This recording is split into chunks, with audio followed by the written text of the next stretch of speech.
NextEra Energy Partners is one of the most compelling dividend growth stocks right now because it offers a 13% dividend yield that is fully covered by cash available for distribution, and it has a roughly 6% expected dividend CAGR according to management's guidance through 2027 at least. However, I am steering clear of the stock and actually think that they're going to have to cut their dividends sometime in the next 2 years, and in this video I'll explain why.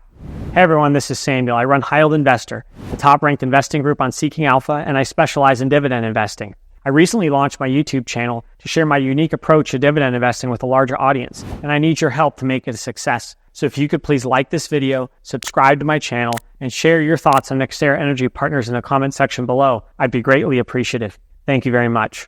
NextEra Energy Partners actually has a very impressive track record. It's grown its dividend at a double-digit annualized rate for years. It has, like I said, a very attractive dividend yield of around 13% right now that's fully covered by cash available for distribution. Additionally, those cash flows are fairly stable because they come from long-term contracted assets with investment-grade counterparties, making them very resistant to all sorts of fluctuations in the broader economic situation.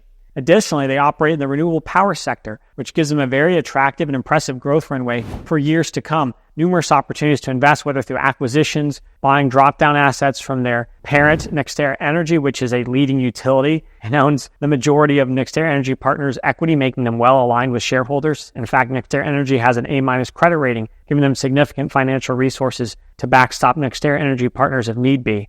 Additionally, they can grow their earnings through their huge repowering portfolio that they have. And in fact, they have over 1,000 megawatts earmarked for repowering projects through 2027, and they're actually looking to even increase that further. So again, they have plenty of opportunities for growth. So what's the problem here? The biggest issue is NextEra Energy Partners' balance sheet got way over leveraged during the era of cheap interest rates. Now that interest rates have risen substantially, they're left in a very hard spot. The reason for this is, first of all, they have significant amounts of debt coming due through 2027. They've already had to refinance some of this at significantly higher rates, and they're going to have to do the same on the debt maturing in the next several years. So what this means is that their interest expense is increasing significantly without having any impact on their cash flows that they're bringing in, and as a result, their bottom line is expected to compress. Meanwhile, their payout ratio is in the 90% already and is expected to remain there for the foreseeable future. So as the interest rate comes up, and their cash flows, maybe they'll grow some, but they're not going to grow fast enough to offset that increase in interest expense. And therefore, it's going to put increasing pressure on them being able to sustain their dividend.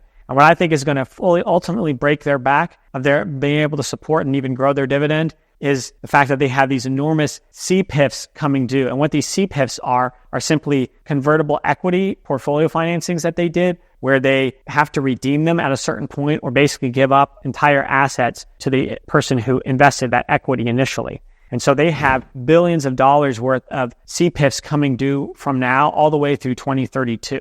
Now, they do have some natural gas pipelines that they've been selling off in order to raise equity proceeds to pay off many of these CPIFs that are coming due. They already did that with their STX pipeline. They sold it to Kinder Morgan and already used that to redeem a bunch of the CPIFs coming due for that. They're also planning to sell their Mead pipeline next year sometime and use the proceeds from that to redeem their CPIFs coming due through 2025. However, they also have a bunch of CPIFs coming due in 2026, 2027, 2028, 2029, 2030, 2031, and 2032. They've got billions and billions of dollars of these CPIFs coming due, along with significant amounts of debt maturing that will have to be refinanced at higher rates. Additionally, they already only have a BB credit rating, which is in junk bond territory, and they're already starting to bump up closer and closer to their downgrade thresholds on that rating. And I do not think they want to go any lower, especially in an era where interest rates appear set to be higher for longer, because that's going to further increase their cost of debt that they're going to need to use to refinance all this debt coming due.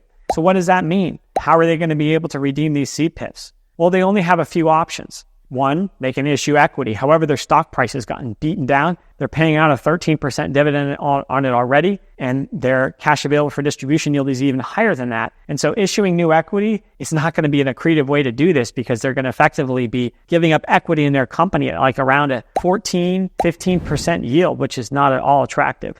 Another option for them is they can sell off some of their underlying assets or at least stakes in their underlying assets. Okay, this is an option and probably a much better one than issuing equity. But if you look at comparables for recent renewable power deals, such as Dominion Energy's sales to Brookfield or Atlantica Sustainable's recent deal where they were acquired by an investor, the EV/EBITDAs are around 9 times, which is not impressive at all. Half the yields on that are probably not going to be very good. So again, while probably a better option than issuing more of their own equity, it's going to be very dilutive to them to sell their asset stakes to other investors, especially if it's in a forced distress scenario in order to try to save their balance sheet. And that's going to probably put their payout ratio above 100%, which also may necessitate a dividend cut.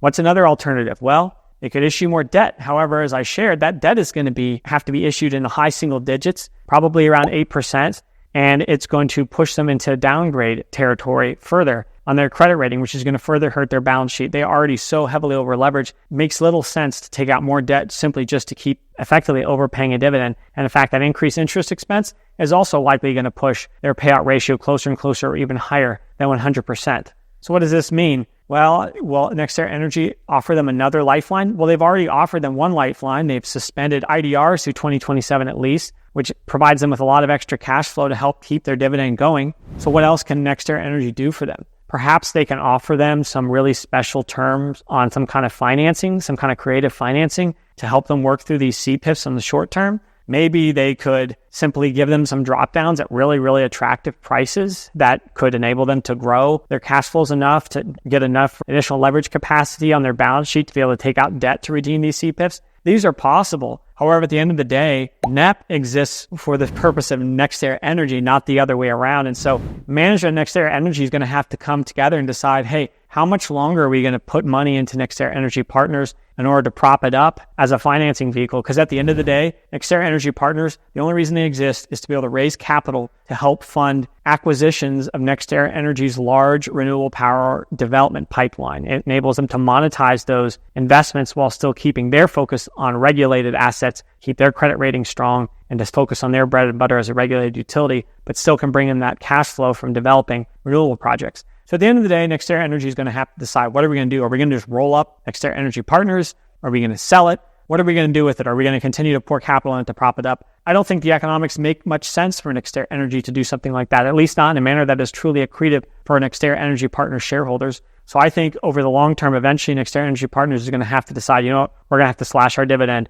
in order to make our business model sustainable. We're just going to have to internally fund growth for a while, say goodbye to issuing new equity, and we're just going to have to go through that for the long term and eventually turn around. Alternatively, NextEra Energy may just simply decide to take NextEra Energy Partners private, pull it back into the fold there, and work out how they're going to sort out those assets from there. So for those reasons, I do not see NextEra Energy Partners as an attractive investment here because I expect the dividend to be cut steeply in the future, potentially by 50% or more, simply just to try to navigate through these convertible equity portfolio financings that are coming due in the next few years.